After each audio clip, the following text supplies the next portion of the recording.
Deuxième vidéo de prise en main de votre Simple CRM. Donc vous avez reçu vos accès et vous allez vous connecter. La première chose à faire va être de personnaliser vos utilisateurs et de mettre en place une police de sécurité. Pour cela, on va aller dans l'administration. Nous retrouvons ici nos différents utilisateurs qui sont anonymes. On a admin, user 1, user 2, user 3. Bon. Première chose à faire, si vous n'utilisez pas toutes vos licences Simple CRM, ça va être d'archiver les licences non nécessaires. Qu'est-ce que c'est qu'archiver une licence? On la met en sommeil, donc tant qu'on ne l'utilise pas, on l'utilise pas. Si on en a besoin, on peut la rappeler. Donc imaginons que moi, je n'ai pas besoin de toutes mes licences. Je vais aller ici dans User 4. Et puis, je vais tout simplement désactiver. Je confirme, et voilà. La licence est mise en sommeil. Alors pourquoi faire cela? Imaginons qu'un pirate arrive à pirater votre boîte email, et que dans votre boîte email, vous avez toujours l'email avec les accès Simple CRM. Il va tester les différents accès, et puis imaginons que le dernier, vous n'avez pas renommé ni rien, puisque vous n'en aviez pas besoin, vous l'avez laissé comme ça. Il va pouvoir se connecter dans Simple CRM et voir les infos. Donc si vous avez désactivé cette licence inutile, il ne sait rien faire, tout simplement. Alors, je vais rentrer dans User 1, et on va un petit peu configurer ce user. Alors, l'identifiant, ça va être le nom avec lequel la personne va se connecter. Donc je vais nommer ça Émilie, en minuscule. Son nom d'utilisateur, c'est le nom que l'on voit dans le logiciel. Donc je vais mettre nom et prénom. Émilie Lambert. Bien mettre nom, prénom, surtout si vous avez plusieurs Émilie, sinon il va y avoir confusion bien entendu. Ici, vous allez saisir son email, sa langue, français, roumain ou anglais. Donc, vous pourriez avoir 30 employés qui travaillent en français et une dizaine en anglais, il n'y a pas de problème. Type d'utilisateur. Alors, il y a plusieurs types. Il y a d'abord les administrateurs et ou administratrices, qui sont des dieux ou des déesses qui ont tout pouvoir dans le logiciel. Ils peuvent tout faire, ils ont accès à tout, ils peuvent gérer les paramètres. Il peut y en avoir un ou plusieurs, c'est comme vous le désirez. Il y a ensuite les utilisateurs classiques. Les utilisateurs classiques, ils voient tout sauf ce qu'on leur interdit de voir. Puis, il y a les utilisateurs projets. Les utilisateurs projets, ils ne voient rien sauf ce qu'on les autorise à voir. En général, dans toutes les entreprises, on va avoir un ou deux administrateurs et puis des utilisateurs classiques. Les utilisateurs projets sont utilisés dans des cas un petit peu particuliers, par exemple si vous avez un commercial externe, fatalement vous n'avez pas envie qu'il ait accès à toutes vos informations, tous vos contacts qui sont dans Simple CRM, vous allez en faire un utilisateur projet. Donc du coup, vous allez par exemple lui donner à prospecter les gens de la région de Bordeaux, vous allez uniquement lui donner accès à ses contacts et il ne verra rien d'autre. Par contre, il pourra saisir des informations, utiliser le logiciel et vous verrez tout ce qu'il fait, bien entendu. Alors, pour mettre en place en détail cette notion utilisateur projet, utilisateur classique, administrateur, sous cette vidéo, il y a un petit lien vers les explications détaillées. Je ne vais pas rentrer ici dans tous les détails parce que vous montrer qu'il faut cliquer sur le bouton A, puis B, puis C, ça n'a pas vraiment d'intérêt. L'idée ici, c'est que vous compreniez bien les concepts et les possibilités. Après, vraiment, pour la mise en place pratique, je vous renvoie vers la documentation détaillée. Un autre truc sympa pour les utilisateurs projets, on a par exemple chez nous des clients qui travaillent dans le monde de la publicité et qui travaillent pour des grosses boîtes avec des campagnes sur 1 ou 2 ans de communication. Eh bien, ils veulent que leurs clients puissent avoir accès à l'évolution des campagnes en différentes étapes. Donc, ils utilisent Simple CRM pour gérer la totalité de leur projet, parce que Simple CRM ne gère pas que de la vente, ça peut gérer tout processus métier. Et ils donnent accès à leurs clients uniquement à leur projet. Comme ça, ils peuvent suivre l'évolution des actions publicitaires, les retours, avoir accès aux rapports, etc. en temps réel. Et donc, Simple CRM devient un extranet, en fait, client, ce qui est assez sympa, bien entendu. Alors, s'abonner à l'agenda, ça permet de voir l'agenda Simple CRM dans l'Outlook, dans le calendrier du Mac, sur le téléphone, la tablette, et bien entendu, ça sonne pour vous rappeler tous ces rendez-vous, ce qui est plutôt sympa. L'accès en lecture seule, ça c'est très très particulier, on a uniquement chez nous les clients du milieu industriel qui utilisent cela, d'ailleurs on a créé ça pour eux. Ils veulent que leurs employés puissent uniquement voir ce qu'ils doivent faire sans rien pouvoir modifier. Donc si c'est votre cas, vous cochez cela. Données financières. il est parfois nécessaire que certains employés ne puissent pas voir les informations financières. Donc dans ce cas-là, vous cliquez, et là où on retrouve par exemple des graphiques d'analyse d'équilibre financier dans Simple CRM, ils verront des graphiques de productivité en termes de charge de travail, ce genre de choses. Dédoublonnage, activer ou désactiver cette fonctionnalité. Donc le dédoublonnage, ça permet, par exemple, si on a 2 fois la fiche Coca-Cola, de fusionner la fiche Coca-Cola en une seule. Donc de rapatrier tous les documents, les interactions, les projets, les employés dans une seule et même fiche d'entreprise Coca-Cola. Même logique de fonctionnement avec des contacts. Alors, attention, peut-être, je l'espère pour vous, vous connaissez le RGPD. Si vous ne connaissez pas, je vous invite à aller sur le site dont l'adresse est www.rgpd-2018.eu. Vous retrouverez l'adresse sous la vidéo. Un RGPD est donc une loi qui est une obligation pour toute entreprise dialoguant avec des citoyens de l'Union européenne de mettre en place une protection des données. Dans le cadre de cette protection des données, il y a également une notion de responsabilité et de traçabilité des modifications. Si vous laissez tout le monde dédoublonner les données, vous n'êtes plus vraiment dans le respect de cette loi. Loi tout de même, pour ceux qui se disent oui, ça me passe au-dessus de la tête, c'est quand même 4% de votre chiffre d'affaires en termes d'amende, donc c'est quand même important. Et c'est toute entreprise, que ce soit une multinationale ou un indépendant qui est tout seul, tout le monde doit la respecter. Il n'y a pas de discussion là-dessus. Donc, ce que nous vous conseillons, c'est que le dédoublonnage soit uniquement accessible aux responsables de votre politique RGPD, puisque la loi RGPD prévoit que vous devez avoir un responsable en interne qui va conduire cette politique. Donc, activez uniquement le dédoublonnage pour cette personne, tout simplement. À signaler que Simple CRM propose un module de gestion RGPD intégré. Vous retrouverez ça dans le portail du support avec vidéo d'explication, etc., etc. Coût horaire. Si vous avez envie que vos employés chronomètrent leur temps de travail, de manière à voir en fait la rentabilité, vous pouvez mettre un coût horaire qui est bien entendu différent pour chaque employé. Le coût moyen d'un employé en France ou en Belgique, c'est 27-28 € à peu près. Donc ça permet quoi? Imaginons que vous vendez la création de site web, vous avez prévu qu'il fallait 10 heures pour faire une page, voilà. Le web designer, lorsqu'il commence à travailler dans sa gestion de projet, il peut lancer un petit chrono. Lorsqu'il fait une pause, il met en pause. Lorsqu'il reprend, il clique pour reprendre. Et donc, ça va totaliser le temps de travail et donc le coût. Et donc, vous allez voir si vous êtes en perte ou en bénéfice. Ce qui va vous permettre d'améliorer également la construction de vos devis pour faire des devis plus réalistes. Autoriser l'envoi de SMS. Simple CRM permet d'envoyer des SMS. Vous autorisez ou pas, à vous de voir. Projet par défaut. Alors, lorsque vous choisissez qu'un utilisateur ait un profil projet, donc souvenez-vous, administrateur, utilisateur ou bien utilisateur projet, donc il ne voit que ce qu'on l'autorise à voir. Il lui faut un projet par défaut, c'est-à-dire un projet dans lequel va se ranger par défaut tout ce qu'il va créer. Donc, imaginons que vous avez un commercial qui s'appelle Pierre, vous créez un projet qui s'appelle projet de Pierre, et puis vous lui mettez comme projet par défaut projet de Pierre, donc tout ce qu'il va créer va se ranger là-dedans. On va y revenir par la suite sur la notion de projet qui est vraiment un container qui permet à la fois de travailler de manière collaborative mais également de sécuriser les choses. Le menu Goulite, alors qu'est-ce que c'est Goulite? C'est un petit menu, en fait, quand vous sélectionnez quelque chose, boum, voilà, il va se charger, vous voyez. Ça permet de lancer une recherche dans Simple CRM, une recherche dans LinkedIn, sur les médias sociaux, sur Google, dans Google Drive, dans OneDrive de Microsoft, dans Evernote, etc., etc.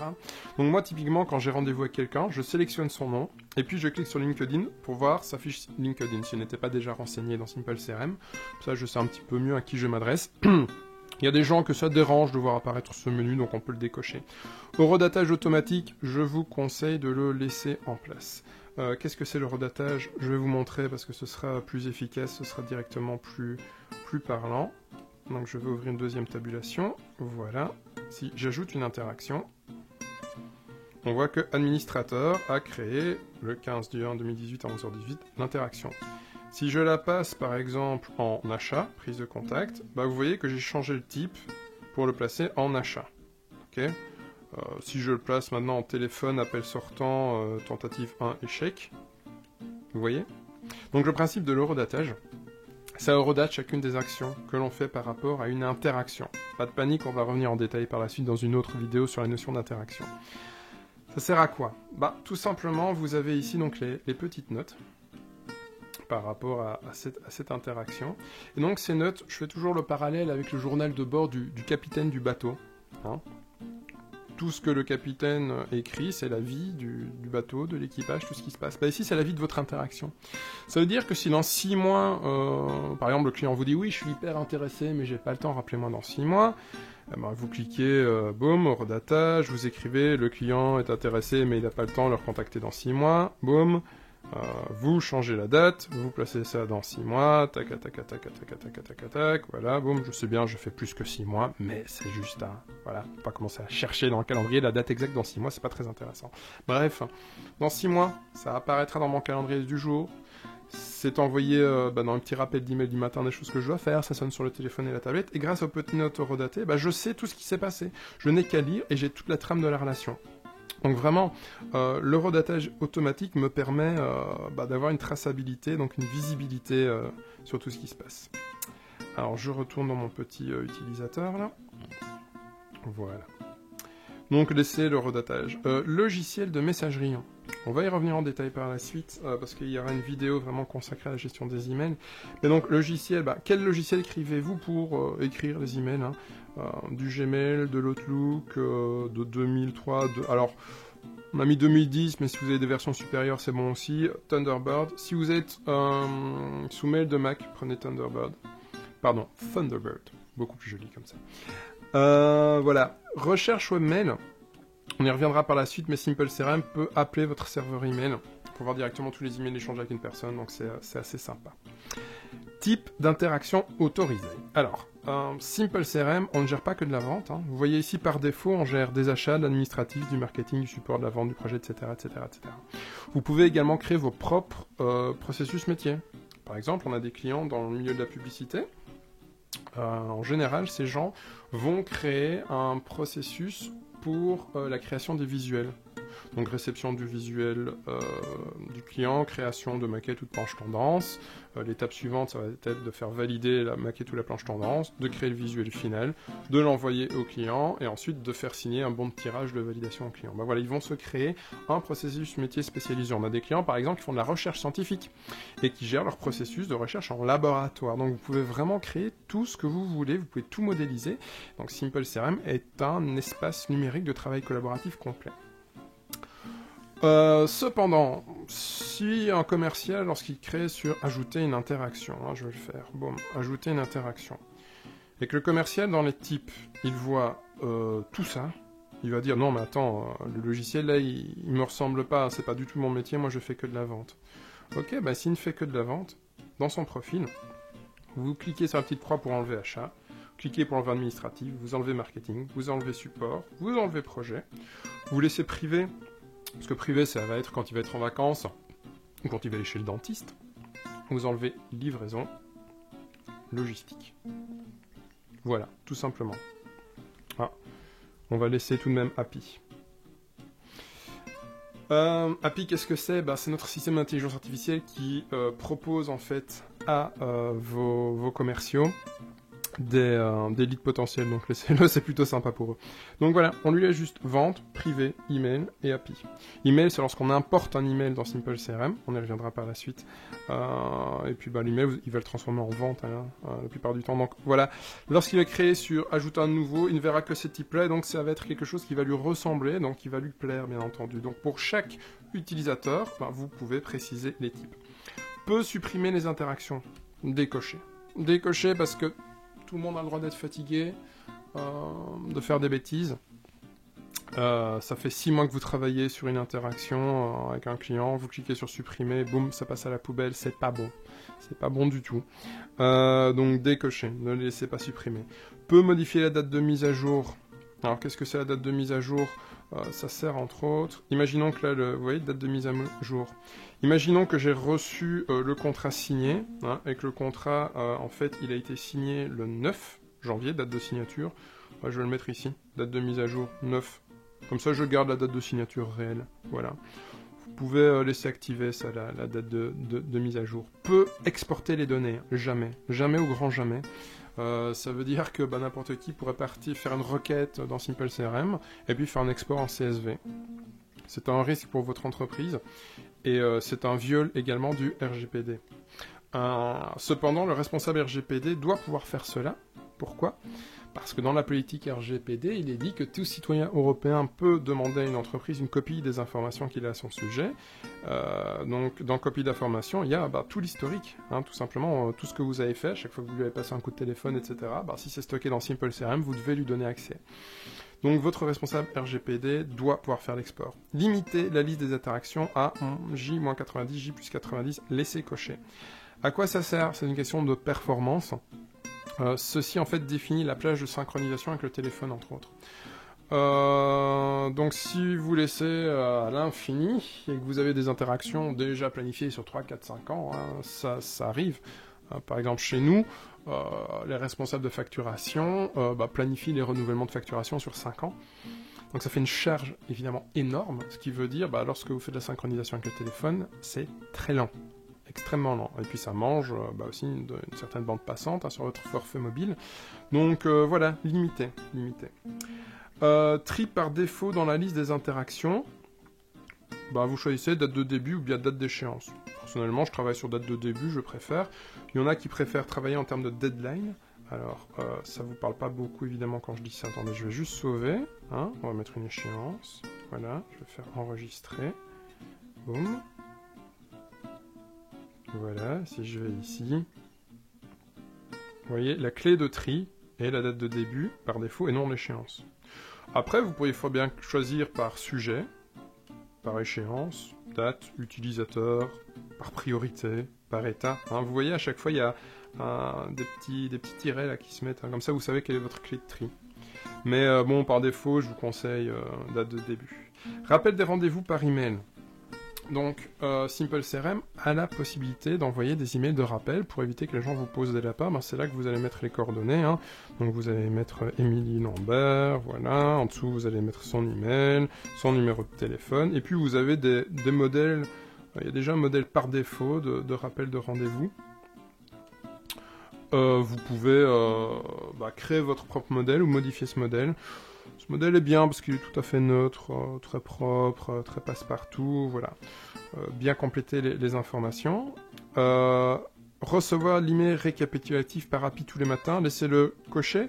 Ça veut dire que la personne va recevoir sur l'email que vous avez mis ici dans l'email utilisateur, un petit email tous les matins qui va lui dire aujourd'hui tu dois faire tout ça. Plutôt sympa, ça permet d'avoir...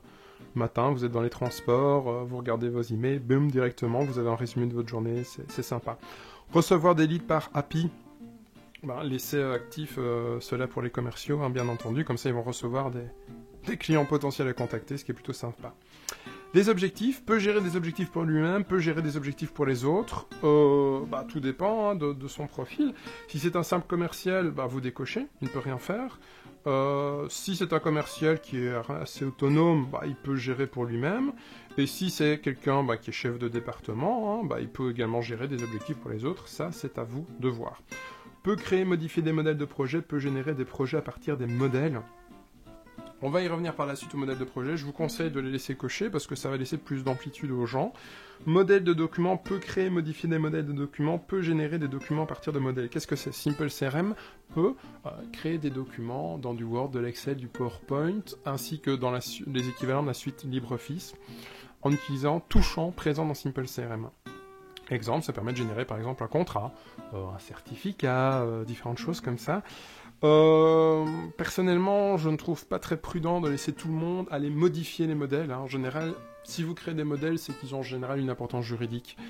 Donc c'est pas génial de laisser les gens chipoter avec ça.